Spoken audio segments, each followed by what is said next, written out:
आज की वीडियो हम करने जा रहे हैं यूरोप टूरिस्टिक वीजा के हवाले से। ठीक है, तो इसके अंदर हम देखेंगे, डिटेल के अंदर आज हम देखेंगे कि कौन से ऐसे जो है वो प्रॉब्लम्स और इश्यूज हो जाते हैं कि जिसकी वजह से वीजा जो है वो डिनाई हो जाता है, या कौन सी ऐसी अच्छी एप्लीकेशंस होती हैं कि जिसकी वजह से यूरोप का वीजा जो है वो अप्रूवल की तरफ जा सकता है। ठीक है,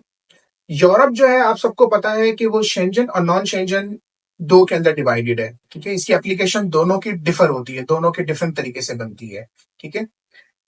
नॉन शेंजन जो है वो काफी इजी है उसका वीजा लेना भी, जिसके अंदर जो है वो अजरबैजान, टर्की, ठीक है, और आर्मेनिया, ये सारे कंट्रीज जो इसमें आते हैं और इनके वीजा का जो है वो इतना ज्यादा इशू नहीं होता है। ज्यादा इश्यूज हमने जो देखे हैं, जो फेस करने पड़ते हैं लोगों को, वो शेंजन के अंदर आते हैं। ठीक है, अब शेंजन जोन के अंदर जो बड़े कंट्रीज हैं उनके नाम मैं बता देता हूँ आपको कि उसमें जर्मनी है, फ्रांस है, इटाली है, स्पेन है, पोर्चुगल है, ठीक है, पोलैंड हो गया, हंगरी हो गया। तो इनके वीजे जब लेने के लिए जब आप लोग जाते हैं तो इसमें कौन कौन सी बातों का हमें ख्याल रखना चाहिए। ठीक है,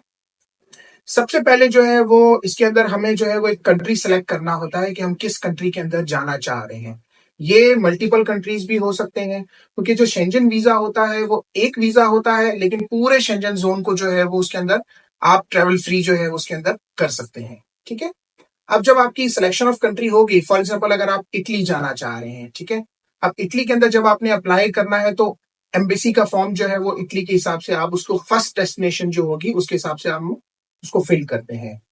अगर आपने इसके अंदर मजीद कंट्रीज ऐड करने, फॉर एग्जांपल आपका 7 डेज का टूर है या 15 डेज का टूर है, ठीक है, टोटल जो है वो शेंजन जोन का, लेकिन आप उसमें जो है वो 3 डेज आप चाह रहे हैं कि मैं इटाली जाऊं, ठीक है, और इटाली के बाद जो है वो मैं 4 डेज जो है वो जर्मनी में रुकूं, 2 डेज जो है मैं फ्रांस में रुकूं, तो बिल्कुल इस तरीके से आप जो है वो कर सकते हैं ये। ठीक है, ये चीज आप जो है वो उसमें एप्लीकेशन में भी मेंशन कर सकते हैं, क्योंकि मेरे हिसाब से अगर ये अगर मेंशन कर दिया जाए एप्लीकेशन में तो बहुत ज्यादा अच्छा है। जैसे कि आप ये बोले कि नहीं 15 डेज का टूर सिर्फ इटली में ही होगा और इटाली के अंदर ही जो है वो मैं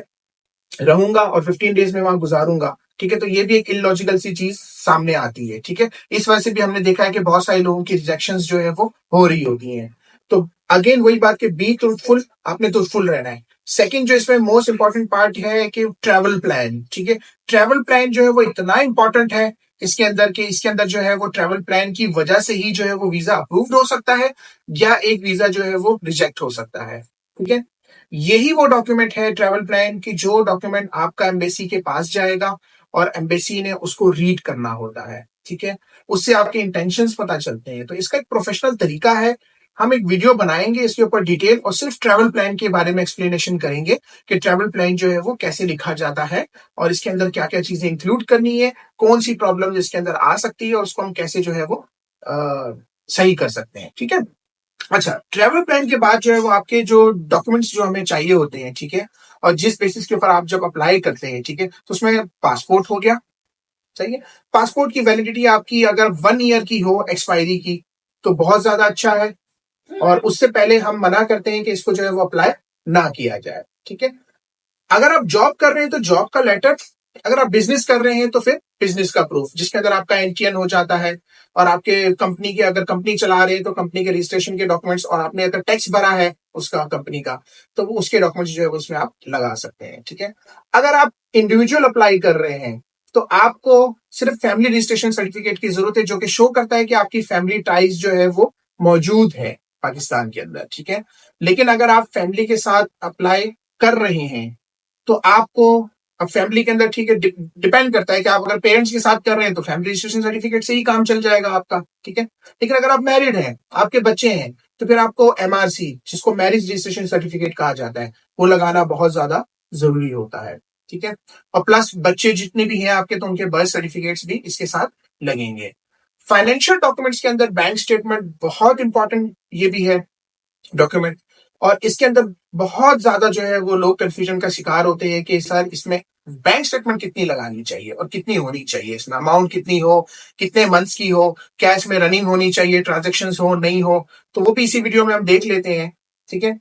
जब हम बैंक स्टेटमेंट की बात करते हैं, फाइनेंशियल डॉक्यूमेंट की बात करते हैं, तो वो रनिंग अकाउंट होना चाहिए। ऐसा नहीं होना चाहिए कि आपके जो है वो पैसे उसमें पड़े हुए हों और फिक्स डिपॉजिट में हो और उसमें से जो है वो आप जो है वो आपकी इनकम जनरेट हो रही हो, ठीक है। तो अगर चूंकि अब आपने शो किया है कि मैं बिजनेस करता हूँ या मैं जॉब करता हूँ, तो अगर सैलरी नजर आते हैं तो उनकी सैलरी उसके अंदर रिफ्लेक्ट होनी चाहिए। अगर बिजनेस कर रहे हैं तो वो बिजनेस का मेन अकाउंट होना चाहिए, ताकि उसमें पता चल सके इन्वेस्टर को कि जी आप जो है आपकी बिजनेस की तमाम ट्रांजेक्शन जो है वो उसके अंदर आ रही हैं, ठीक है। अब बैंक स्टेटमेंट के अंदर जो है वो ये